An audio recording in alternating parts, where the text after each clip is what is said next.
유럽에 가보면 크고 화려한 성당들을 우리가 많이 볼 수 있습니다. 이탈리아 밀라노에 가면 유럽에서 네 번째로 큰 성당이 있습니다. 14세기 말에 비스콘티 공작에 의해서 이 성전이 지어지기 시작했는데요. 무려 450년이 지난 19세기 초에 이 성당이 완공이 됐습니다. 규모도 굉장히 큰 성당인데 굉장히 화려하고 아름다운 성당입니다. 성당 안에 들어가면 52개의 기둥이 이렇게 일렬로 쭉 세워져 있고요. 스테인드 글라스를 통해서 이렇게 햇빛이 비치고 이 글라스를 통해서 이렇게 그림이 보이면 아주 아름답고 멋진 성당입니다. 254개의 계단을 따라서 이렇게 올라가면 지붕에까지 올라갈 수 있고요. 아주 맑은 날 이렇게 바라보면 알프스 산이 훤히 보일 정도로 그렇게 좋은 경치를 가지고 있는 그런 성당입니다. 규모도 크지만 굉장히 건물도 화려합니다. 자, 사진을 한번 보여주시겠습니까? 이게 밀라노 대성당입니다. 대단한 건물이죠. 스페인의 바르셀로나에도 사그라다 파밀리아 성당이라고 하는 성가족 교회라고 하는 이 성당이 있습니다. 유명한 건축가 가우디의 작품이죠. 1882년에 이 성당 건축을 시작했는데요. 140년이 지난 지금까지 아직도 짓고 있습니다. 언제 완공이 될지 모른다 그래요. 대단한 건물이죠. 유럽 곳곳에 어디를 가든지 이렇게 크고 화려한 성당 건물들을 볼 수 있습니다. 그러나 안타까운 것은 이 교회나 성당 건물들이 하나님 앞에 예배드리는 본연의 목적을 조금씩 잃어가고 있고요. 관광지로 전락되어 버린 곳들이 많다는 것입니다. 실제로 적지 않은 교회나 성당이 이미 매각이 돼서 다른 용도로 사용이 되어지고 있는 곳들도 많이 있습니다. 물론 처음에는 하나님께 예배드리고자 하는 거룩한 목적을 가지고 이 건물이 지어졌죠. 그러나 어느샌가 예배드리는 기능들을 잃어버리고 있는 그런 모습들을 보면 참 안타깝다 하는 마음이 듭니다. 여러분, 우리는 이런 모습 속에서 우리의 신앙의 모습을 다시 한번 돌아보아야 할 필요가 있습니다. 기독교 신앙의 부흥을 위해서 이렇게 크고 화려한 건물들을 지었는데요. 정작 저 크고 화려한 건물 속에 하나님은 계시지 않았고요. 오히려 그 건물은 텅텅 비어가고 있습니다. 저 큰 건물 안에서 하나님 나라가 경험되어지지 않는다라고 하는 것이죠. 여러분, 그러면 하나님 나라는 어디에 있는 것일까요?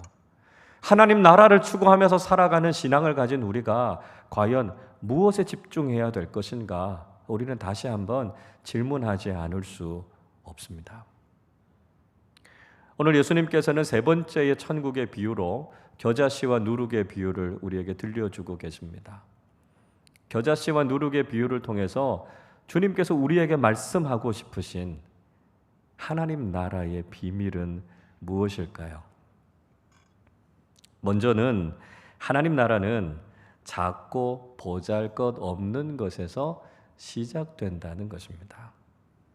오늘 31절 말씀 우리 같이 한번 읽어보겠습니다.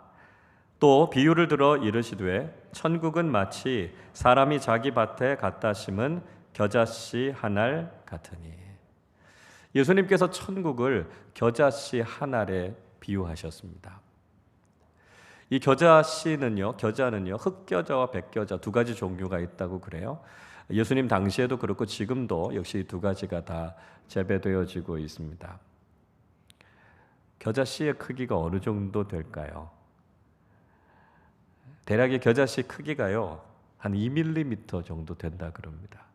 굉장히 작죠. 다른 그 어떤 씨보다도 작은 씨가 바로 이 겨자씨입니다. 예수님께서 또 한 가지 비유를 더 오늘 우리에게 들려주고 계시죠. 33절 말씀 우리 같이 읽어보겠습니다. 또 비유로 말씀하시되 천국은 마치 여자가 가루 서말 속에 갖다 넣어 전부 부풀게 한 누룩과 같으니라. 자, 이번에는 예수님께서 누룩에 대해서 말씀하셨습니다. 예수님께서 하신 비유가 일상생활을 바탕으로 한 비유라는 말씀을 드렸죠.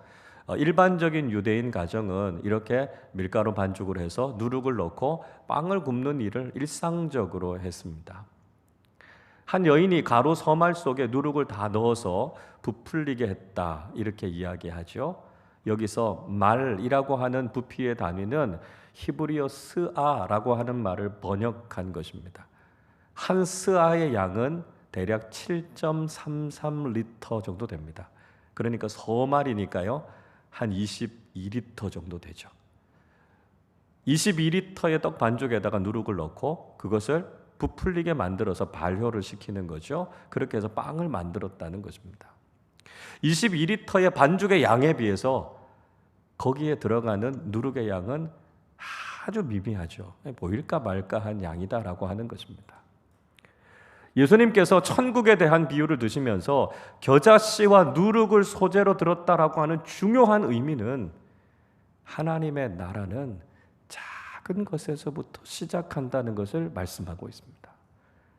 하나님 나라는 크고 화려한 세상적인 것에서부터 시작하는 것이 아니라 우리의 눈에 보이기에 너무나 작은 것에서부터 시작한다는 것이죠. 우리는 메시아로 오신 예수님의 오심을 통해서도 이 사실을 확인할 수 있습니다. 미가 선지자는 예수님께서 메시아로 이 땅에 오실 것이다 라고 예언하신 미가서 5장 2절에서 이렇게 말씀합니다. 베들레헴 에브라다야, 너는 유다 족속 중에 작을지라도 이스라엘을 다스릴 자가 네게서 네게로 나올 것이라. 메시아로 오신 예수님께서 베들레헴에서 태어나실 것이다 말씀하셨습니다. 베들레헴은 예루살렘에서부터 그렇게 멀리 떨어져 있지 않은 작은 마을이었습니다.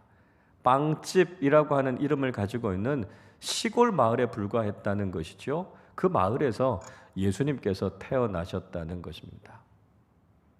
사람들은 다르게 생각했습니다. 적어도 메시아가 오시면 크고 화려한 곳에 오실 것이다, 그렇게 생각한 거죠. 그래서 동방에서부터 메시아의 별을 보고 찾아온 동방의 박사들이 먼저 헤롯의 궁전을 찾아가지 않았습니까? 그러나 하나님의 생각은 달랐습니다. 별은 다시 그들을 예루살렘에서부터 베들레헴으로 인도해 갔습니다. 화려한 예루살렘의 왕궁 안에서 편안한 침대에서 많은 사람들이 주목할 만한 떠들썩한 소문을 일으키는 인물로 이 땅에 오신 것이 아니라 베들레헴이라는 작은 도시, 그것도 허름한 마구간 안에서 말밥통 속에 초라하고 연약한 모습으로 양치는 목동들의 경배를 받으셨던 분이 바로 우리의 메시아이신 예수님이시라는 것이죠. 하나님 나라는 세상적으로 크고 화려한 것에서 시작되는 것이 아니라 인간적인 눈으로 보기에 작고 보잘것없는 것에서부터 시작되었다는 것을 우리에게 말씀해 주고 있습니다. 여러분, 우리 자신의 존재는 세상 속에서 참 작고 미미한 존재로 보여질 수밖에 없습니다. 우리가 그렇게 대단한 존재가 아니죠. 우리가 가정 속에서, 직장 속에서, 삶의 자리에서 사실 우리의 믿음을 지키면서 살아가기도 쉽지 않습니다. 훅 하고 불어버리면 날아가 버릴 것 같은 겨자씨 한 알 같은 것이 우리 모습이고요.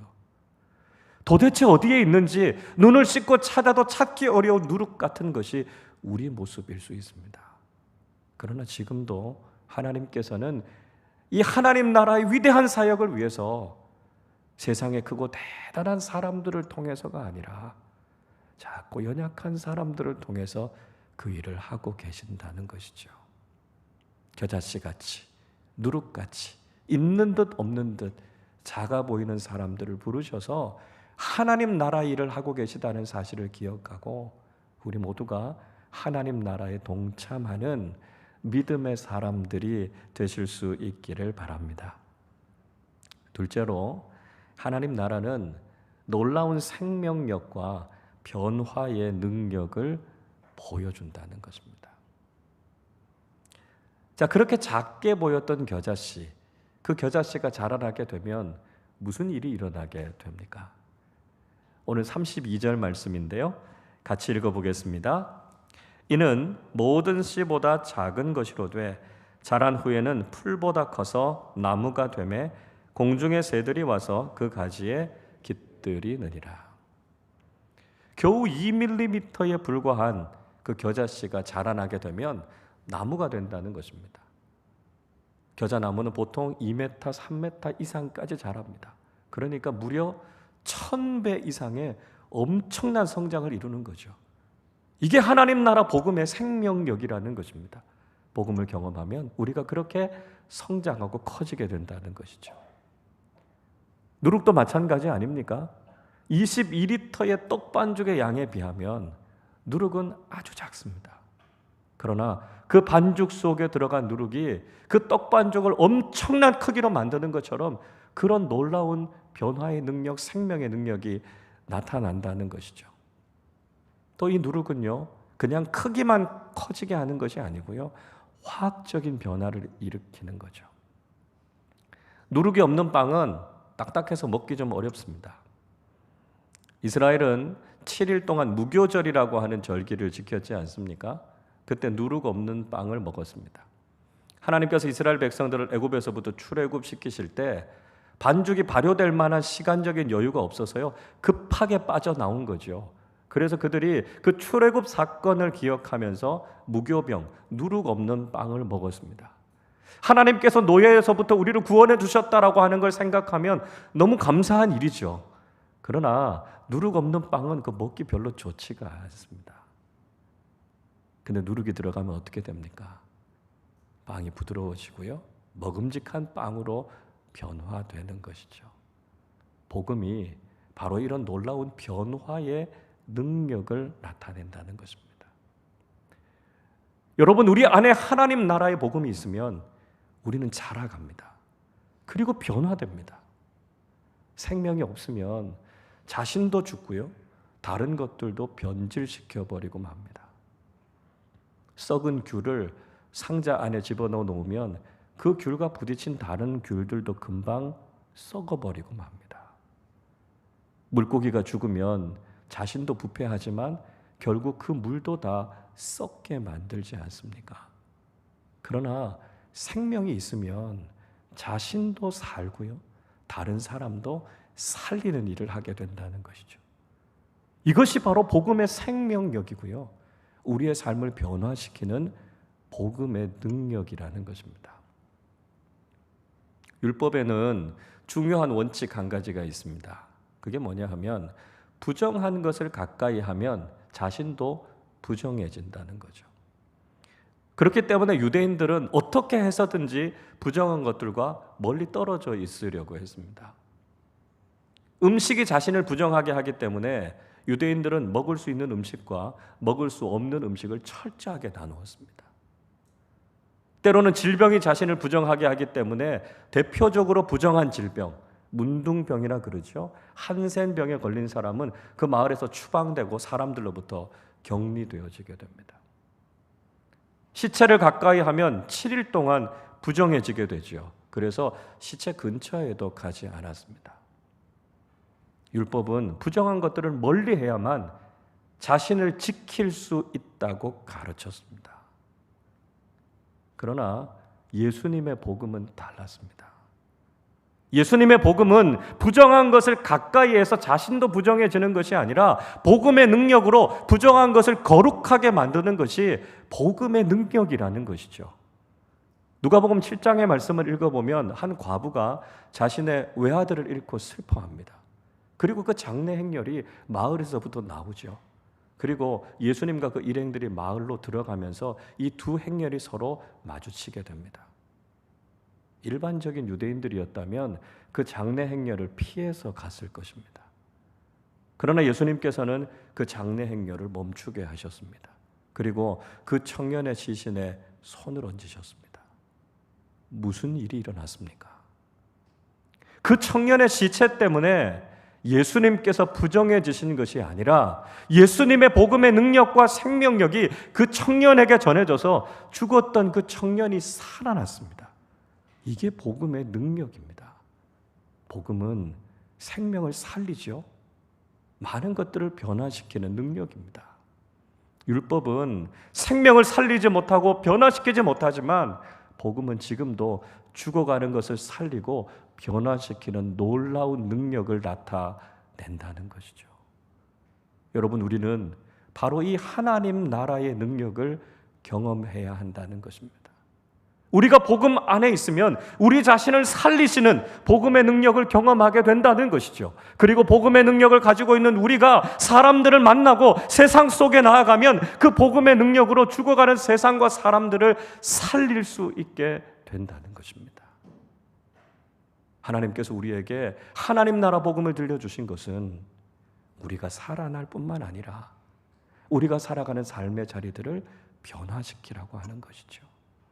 죄와 미움이 가득한 곳에 복음의 능력이 전해지면 사랑과 선행으로 바뀌어지게 됩니다. 우리가 경험한 복음의 능력은 우리의 일터와 관계와 삶의 자리를 거룩하게 바꾸어 나간다는 것이죠. 이 놀라운 복음의 생명력, 변화의 능력을 경험하고 우리 자신뿐만 아니라 세상을 변화시켜 나가는 하나님의 사람들이 되실 수 있기를 바랍니다. 세 번째로, 하나님 나라는 주변에 선한 영향력을 미친다는 것이죠. 겨자씨가 나무로 자랐습니다. 결과적으로 어떻게 됐습니까? 32절 후반부는 이렇게 이야기하지요. 자란 후에는 풀보다 커서 나무가 되매 공중의 새들이 와서 그 가지에 깃들이느니라. 겨자씨는 자라서 나무가 되는 것에 그치지 않았습니다. 나무가 되고 가지를 뻗었고요. 그 그늘에 새들이 쉴 수 있게 했습니다. 겨자씨의 관심은 자기 자신의 성장에만 있지 않았습니다.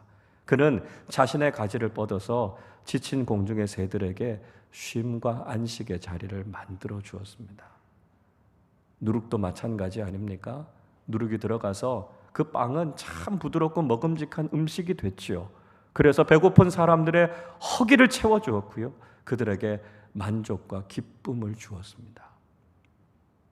여러분, 하나님 나라는 나 자신의 기쁨을 위해서 존재하는 나라가 아닙니다.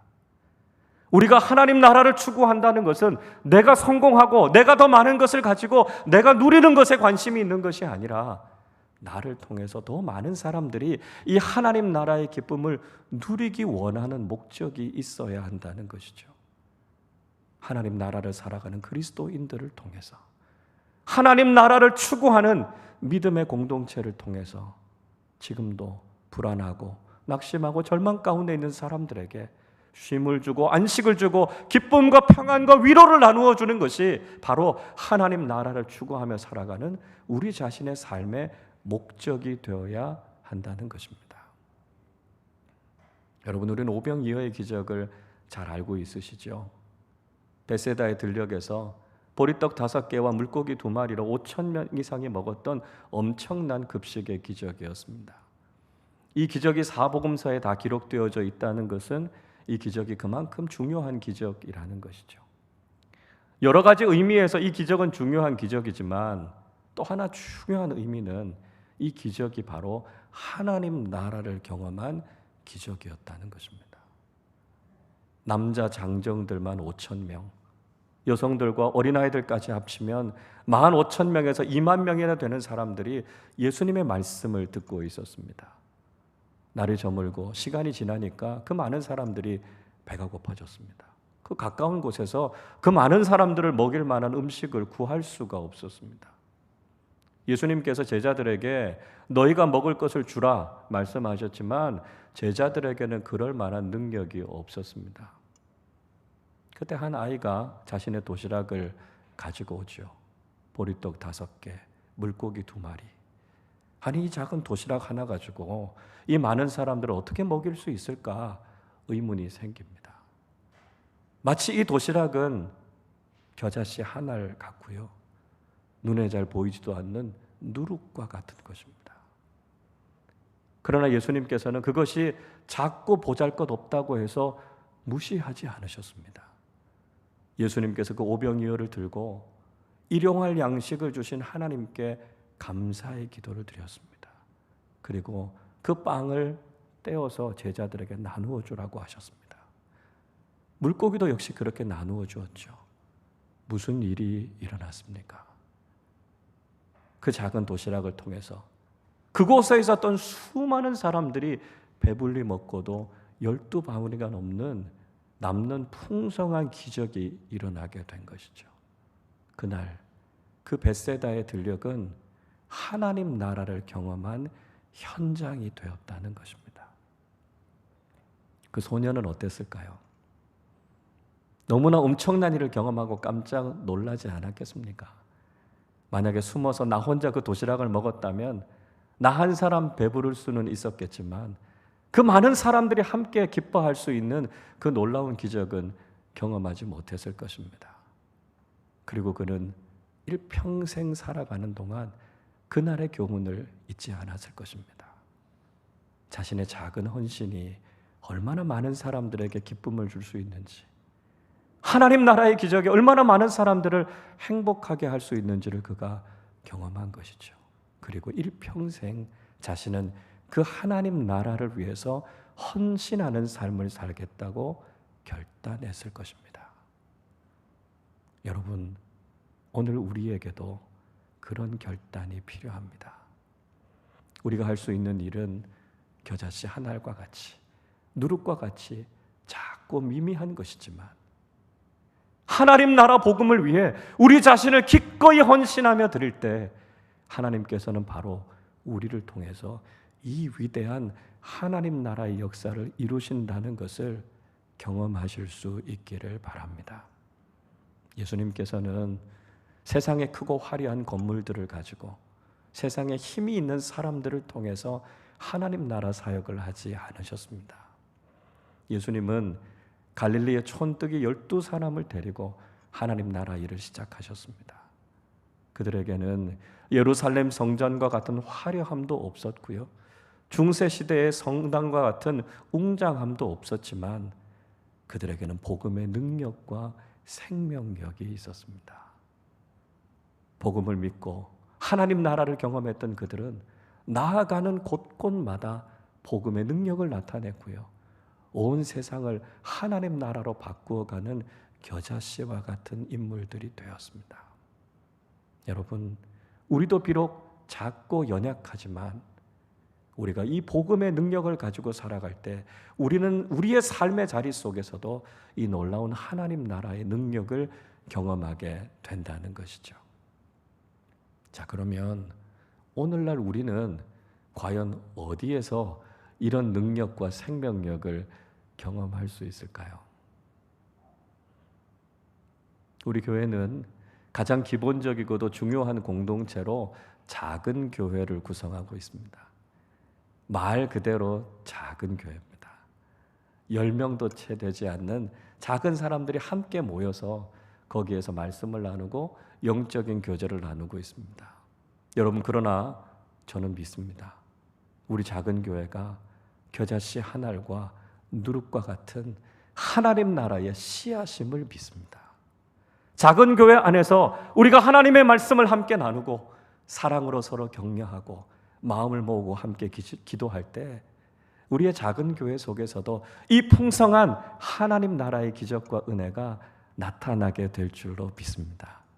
여러분, 작은 교회 안에서 열심히 신앙생활 하시고요, 영적인 교제를 더 깊이 나누실 수 있기를 바랍니다. 작지만 강한 작은 교회의 사역을 통해서 하나님께서 우리에게 베풀어 주시는 풍성한 하나님 나라의 축복을 누리실 수 있기를 바랍니다. 여러분, 여전히 우리는 세상적인 눈으로 볼 때 작고 미미한 존재입니다.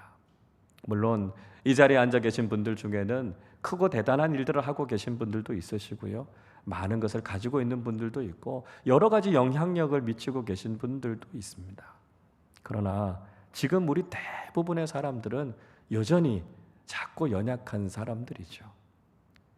우리가 믿음의 길을 걸어간다라고 하는 것은 세상에서 인정받고 화려하고 높아지는 길을 걸어가기보다는 스스로 우리 자신을 낮추고 겸손해져야 하는 길을 걸어가야 할 때가 더 많습니다. 세상은 그런 우리를 보고 작고 연약하다고 해서 무시하기도 하고 소외시켜 버립니다.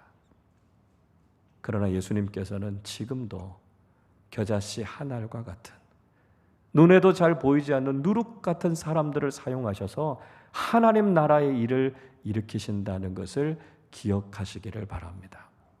우리가 하나님 나라 복음을 믿음으로 받아들일 때 우리 안에 그 복음의 생명력은 우리를 자라게 할 것입니다.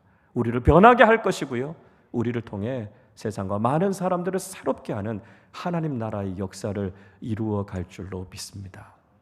작지만 위대한 도전, 하나님 나라 사역을 위해 부르시는 주님의 부르심에 믿음으로 응답하실 수 있기를 바랍니다. 우리의 직장 속에서, 우리의 공동체 속에서, 이 나라와 이 민족, 우리의 삶의 자리 속에서 나의 힘은 여전히 미약하고 부족하지만 하나님 나라 복음을 위해 우리 자신을 헌신하여 드려서 하나님 나라를 위해 쓰임받는 우리 모두가 되실 수 있기를 바랍니다. 지금도 연약하고 부족한 사람들을 통해 일으키시는 하나님 나라의 사역에 부름받고 주님의 영광을 위해, 복음의 능력을 위해 귀하게 쓰임받는 우리 모두가 되시기를 주님의 이름으로 축원합니다.